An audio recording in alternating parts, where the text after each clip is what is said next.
Welcome to ScoreNavigator. ScoreNavigator is a do-it-yourself program set up for consumers to get a copy of their credit report and score, but we've added a lot of other features.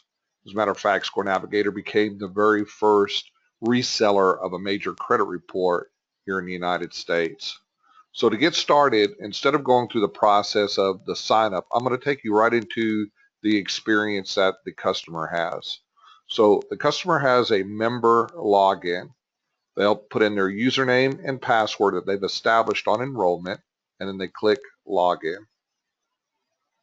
For extra security, we offer a 4-number PIN that they choose, and it corresponds with these letters. Now these letters change on each session. So for this example, it is NZFY.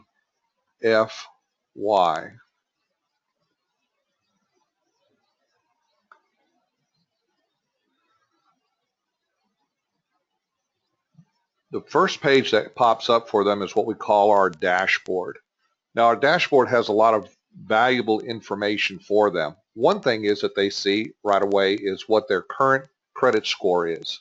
Now if this is their second or third or fourth report, or a continued report other than the first report, they'll see this right here, that this particular person's score is actually increased by 40 points. It would also show if it decreased or whether or not it just shows that the score has just stayed the same from the previous month. What you're seeing over here is an accumulative of point deductions. Now what point deductions is, it's software that we develop that analyzes the credit data. When it analyzes the data, it does a few things. One thing, it looks for where most errors occur on a credit report. Now studies show that 79% of all credit reports contain errors. I'm telling you that we've analyzed over 1 million files, and I've never seen one report that hasn't had at least one error.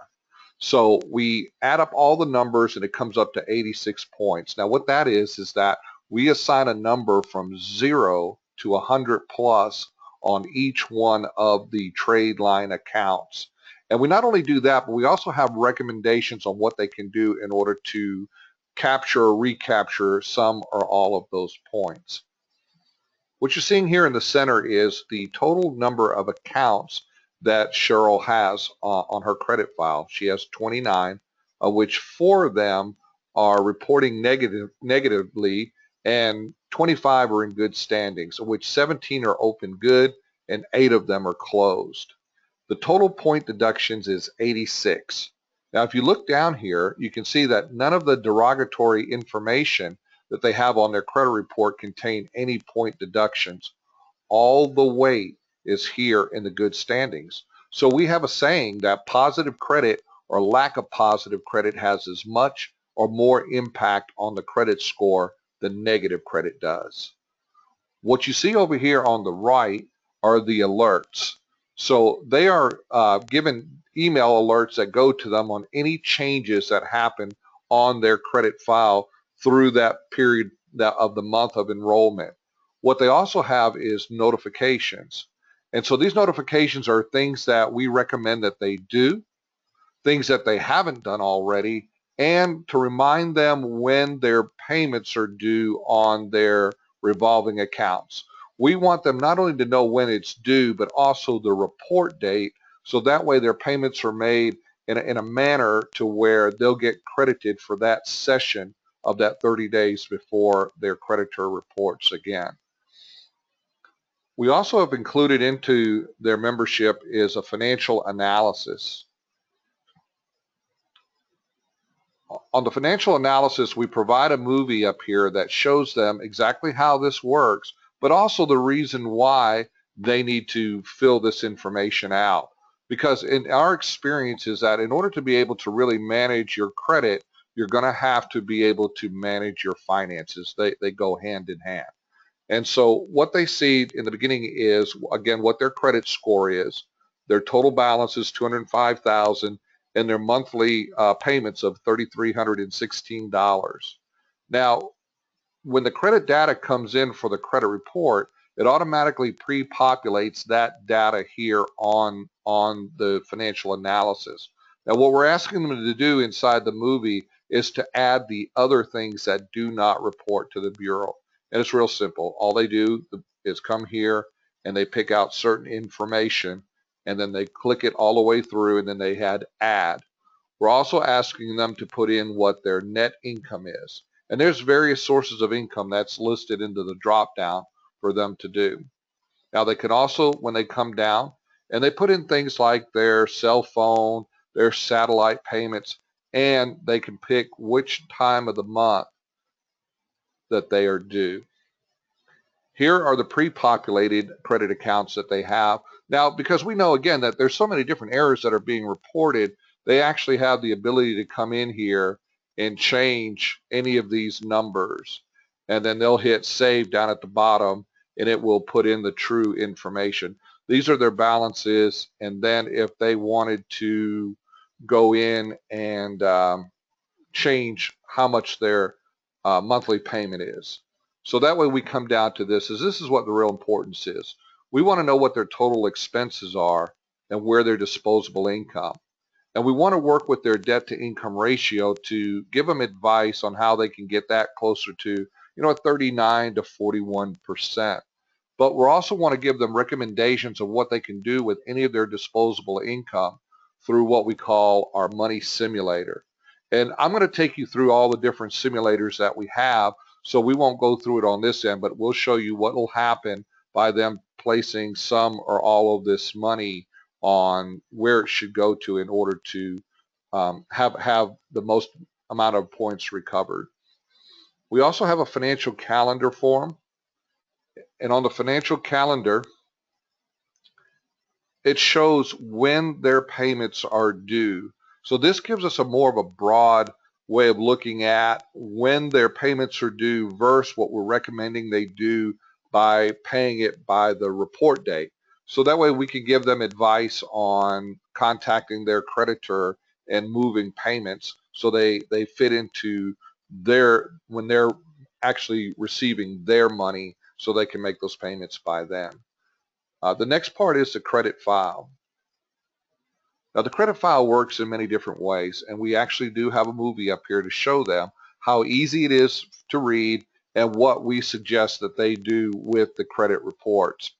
So what you're seeing on here for them is, again, what their score is and the total number of point deductions, and that they've had a 40-point increase on their score. So we list the credit report for them. We also have credit alerts. What you see here in red is when their payments are going to be reported and updated at the credit bureau within that 7-day window. We keep up with their inquiries. And we have both the negative and positive factors. So on these factors, like for code 32 where it says balances on bank card or revolving accounts are too high compared to credit limits, we want to break that down and give them what the explanation is and then actually what they can do about it. So that way these source codes change into more of a positive manner for them, which will help them with their credit score. We also list down information that has to do with their employment or any other recommendations that we may have here. So I'm going to take us into the credit report. And in the credit report, we separate the public record information from the collections, from the derogatory accounts that are closed, to the derogatory that's open, to the good accounts that are open, and to the good accounts that are closed. So what you're seeing here is the very first account is the NCO Financial. So they click here, and what that'll do is it'll actually open it up to give them more information. And this is also in the movie, in the video, to show them how to do this. So what you see highlighted in red is where most errors occur on a credit report. So there are a lot of errors in a lot of other areas, and the whole report probably would be red, but we only want to mark the things that will affect the credit score the most. So if they had their credit pulled anywhere else, they would see, when it was reported last, when it was open, date of last activity. They would see there was a $45 balance. It's a medical collection. They would see that. But what they don't see, which is really important, is that it's a 0-point deduction. it's costing them absolutely nothing on their credit score. So we have a manual simulator in place for them so they can go in and test and see what would happen on how many points they may gain or lose by actually paying on this $45. Now, we recommend that if it's an account that needs to be paid, that they negotiate with the collection agency to have the account removed from the bureau once it's been paid, and to be sure they get a letter ahead of time. Now, if there's a discrepancy and they feel like it's just not their account, or the balance is wrong or something's wrong with it, then they can click the button to agree or disagree. And when they click the button disagree, it'll highlight here, but it will also show up here on a to-do list that I'll come back to. Now, they also can come in and they have the ability to add a statement so they can follow up with what's wrong. In this case, they're saying that the balance is incorrect. Now, this is the information what's being provided in these statements are from the actual credit bureau. So now it shows that the balance is incorrect. They disagreed with it. It'll come over here onto the to-do list. But while I'm here, we'll just go into the manual simulator and see what happens if they pay on this account. Here it is right here. It's showing NCO Financial, and it's showing $45. And we're going to just pay this off. They hit calculate my deductions. And for this particular person, by paying on the account and getting it to a zero balance, they would actually lose 20 points from their score. So in a case like that, the recommendation again would be to go back and negotiate with the collection agency if the amount was correct and they owed the money to pay it, but to get something that would work more in their favor by having it deleted so they wouldn't lose any of these points. So I'm going to pop back up into the credit file. And a lot of people, they go in, they want to pay that $45 because they run into this problem. Remember, they have a 691 score and they've only got 4 negative items and everything else is positive. But on these negative items, they were just an authorized user on somebody else who filed bankruptcy. So there's zero balances. So their eyes aren't looking at it to pay that. So the only account that they were looking to pay on would more than likely not would be the $45 collection. Because again, people are kind of trained to look at the negative instead of the positive or the lack of positive credit. So I'm going to take you down into the positive credit and I'm going to give you the reasons why. So the very first account on here is the American Express account. So they've had this account opened up for a little over 3 years. They've never missed a payment. And their balance to high credit ratio is showing it as a 19-point deduction. So good account, never late. It's costing them 19 points off their credit score. Now, the problem with this for the consumer is that they pay this account out to a zero balance every single month. But the problem is they pay it near the due date, which is the 28th of the month. You can see they paid it on the 26th, but the report date is the 15th. So they get a notice 7 days prior to the 15th to start reminding them to make that payment by that date. And if they do, then this will always show as a zero balance, and they will have recovered these 19 points off their credit score. As we scroll further down, I'm going to take you to 2 accounts that are similar in a problem, because this is a major problem that happens everywhere when the credit limit isn't being reported correctly. So the credit limit on this particular account is actually $3,500. Balance 1187 to this number versus to 3,500, they would recover some or all of these 17 points. And it's the same way here on this HSBC account, where the credit limit is actually $3,000. So they're losing 39 points off their credit score based upon the balance to high credit ratio because they don't have the proper credit limit. So that's real easy for them. All they have to do is have their statement, and then they can contact the credit bureau and they'll update it and they'll get their true credit limit there and they'll recover the points. And also by getting a hold of HSBC and letting them know what's being reported on it, HSBC will do the same. And so that information is here. And we're also telling them to constantly keep checking, because even though they may get it taken care of the first time, doesn't mean that it won't happen on the second or third or fourth time. Now, there are a lot of other errors that are on these reports in the positive credit, but for demonstration, we just wanted to kind of focus on the major ones. So now I'm going to take you into the simulator. So the simulator works in three different ways. We have the target score simulator if they're looking for a desired score for financing. We have the money simulator we talked about a little bit earlier, and then we have the manual simulator. Now, there's a movie up here that tells them exactly how all three works and the importance of working with this even on a daily basis, on going in and making certain changes. Number one, to make sure that the data is being reported correctly. But if they want to kind of find out if, if I paid this much on this one today, how many points may I recover? So what we're going to go in here and we're going to say we've paid this account now by the 15th of the month versus the 28th of the month, and it's a zero balance. And now we're going to go into the two major corrected items, which is the Chase account, and we're putting in the true credit limit. And then we're going to go down to the HSBC account, and we're going to put in the true credit limit. So again, there are other major errors that are on here, but just for demonstration, we're just going to go through those three since we mentioned them on the credit report. And we're going to hit calculate my deductions.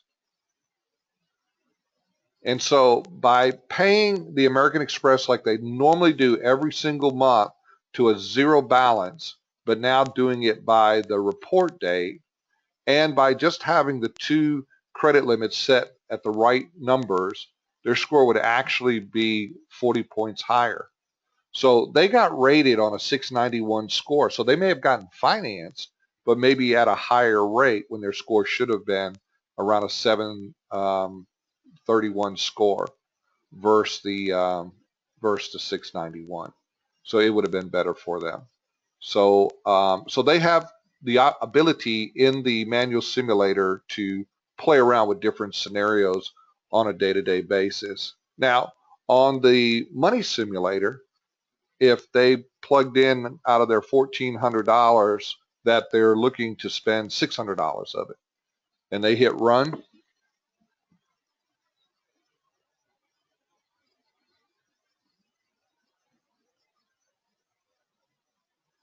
it will calculate what they need to do. So the first thing they're going to ask them to do is to take an account that they've had dormant for longer than 6 months, and they're going to ask them to make a small charge and a payment on it, and they can actually gain 3 points. And then they're going to show $34, $38, $65, $98, $103, $111, $137. They could gain 21 points by spending $586 of those $600. And the great thing is it also shows them when would be the best time of the month to have their credit pulled. It's showing it on the 13th. They would gain 21 points on their credit score following these instructions right here. So we're going to hit start over.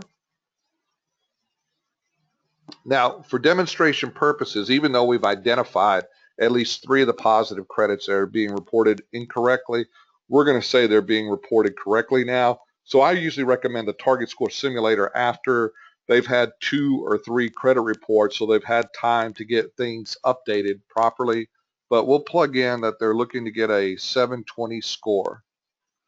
Again, keep in mind that it's looking at the credit data. And that's what credit score does too. Credit scoring works on the data. So if the data is wrong, then the credit score is going to be wrong as well. So they're saying that they could gain 31 points. They would hit the 722 target mark. And again, the best time to have their credit would be pulled would be the 13th of the month, and they would spend $1,728. Now keep in mind again, this on this demonstration, because we had already identified in the manual simulator by paying the American Express on time, by the report date, and by having the two high credits being established on the Chase and HSBC account, they would already be past the 722 score. They would be somewhere around a 731 score. But I just wanted you, for example, on how the simulators work. The next thing that we provide for the ScoreNavigator customer is analytics. So on the positive analytics, we're showing them what their current score is, what their state average is, the national average, and the best score for financing right now. What you're also seeing here will be a chart, a graph, showing if their score is going up and down. And in this case, it's gone up to a 691 score from a 651 score to start with. We break down the accounts by summary on that they had 4 negative items, 17 good open accounts, and 18 closed on their positive credit. Again, and how many points that they're losing from their credit data, which is 86. Accounts by month, how old they are, and the oldest versus the newest accounts. So we kind of do some measurements on it to find out, some of the strategies that are in place and recommendations on them to be able to grow their score. We also list down the usage and the age and any kind of recommendations that we may have for all the different types of accounts. On the negative analytics, it's the same thing. We want to show them what they have and what percentage ratio does it cover on their credit report, where this one only had the 4 different negative accounts. One, the collection, and then the other 3 that were included into somebody else's bankruptcy as an authorized user. And just so you know too, because they are an authorized user, the creditor doesn't have any problem at all of removing those items from the credit report. And then you have the breakdown here too, again, on what the account summary. Now what I like going into here is the credit analysis. So on the credit analysis, we're showing what their total utilization is of 24% and what their total revolving balances are, what the national utilization is, and what the revolving balances are. So they're falling pretty good underneath the normal, is resulting in why they have a better score. So in here, we're showing them the bottom line, why scores are considered certain things and what the national average is. We're giving them a summary, and then we have the positive factors for them on why their score is what it is, and then also the negative factors and what can be done in order to help them out. Over here to the right, what you're seeing is all of their accounts established each month. We want to know what triggers these customers. We run a behavioral analytic program behind this. So we want to know what the predictability is of the consumer of when they're going to go out and do stuff. So this one is pretty well even all the way across the line when they've opened the accounts. And then we separate it from the revolving, and we separate it from the installment and the inquiries. The next step that we take with them in these analysis is down here. It's called the credit comparison.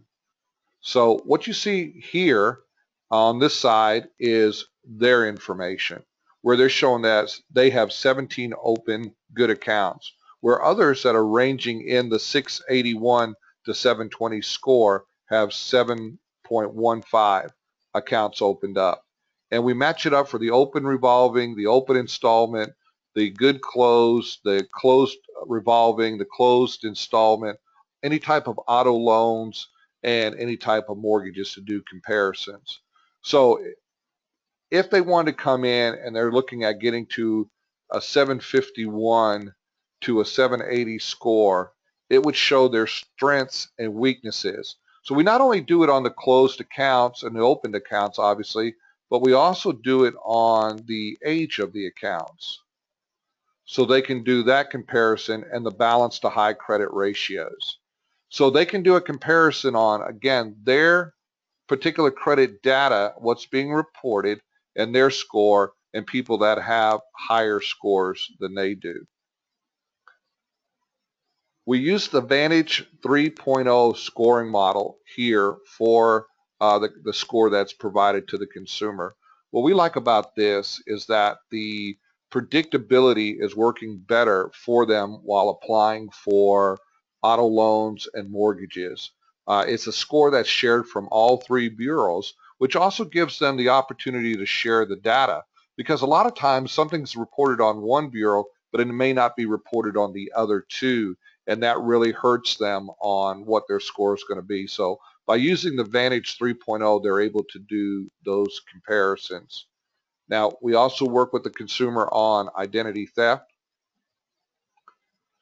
So we have many things that trigger on their credit report with our monitoring and alert system. So if somebody is using their identity and using their credit, we're notified, they're notified immediately, and then we can work with them on the affidavits and what to do on the steps to put a freeze on their file and to contact those creditors to help them out. We also offer to them a credit education course. This is a 10-chapter course on budgeting, finance, and credit. They go through each chapter, and it will take them into the next one where they can complete it. So that way they're more apt to know what's going to happen with their credit and their finances by combining them together. On the credit advice, they can click on to improving their credit through bankruptcy. It'll give them information on steps that they can take. And then we also put in the credit laws.